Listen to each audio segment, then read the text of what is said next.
வணக்கம் மக்களே. கூடுதலாக கலைஞர் மகளிர் உரிமை தொகை திட்டத்திற்கு கீழ் 3 விதிவிலக்குகள் சேர்க்கப்பட்டு உள்ளன.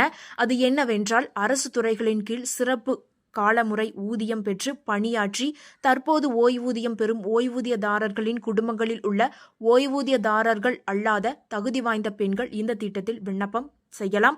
அரசு திட்டங்களின் கீழ் மானியம் பெற்று அதன் மூலம் 4 சக்கர வாகனம் வைத்திருக்கும் குடும்பங்களில் உள்ள பெண்கள் இந்த ஒரு திட்டத்திற்கு கீழ் விண்ணப்பிக்கலாம். அதேபோல இந்திரா காந்தி தேசிய விதவை ஓய்வூதியம், ஆதரவற்ற விதவைகள் ஓய்வூதியம், ஆதரவற்ற கணவரால் கைவிடப்பட்ட பெண்களுக்கான ஓய்வூதியம், 50 வயதிற்கு மேற்பட்ட திருமணமாகாத ஏழை பெண்களுக்கான ஓய்வூதியம் பெறும் குடும்பங்களில் உள்ள ஓய்வூதியதாரர்கள் அல்லாத தகுதி வாய்ந்த பெண்களும் இந்த ஒரு திட்டத்திற்கு கீழ் விண்ணப்பிக்கலாம். இதன் மூலம் அரசின் புதிய விதிவிலக்கு விதிமுறைகளின் கீழ் வரும் குடும்பத்தைச் சேர்ந்த பெண்கள் தவறாமல் ஜூலை 15ஆம் தேதி முதல் நடக்கும் உங்களுடன் ஸ்டாலின் முகாமில் கலந்து கொண்டு உரிமை தொகை திட்டத்திற்கு விண்ணப்பம் செய்து கொள்ளுங்கள். நன்றி.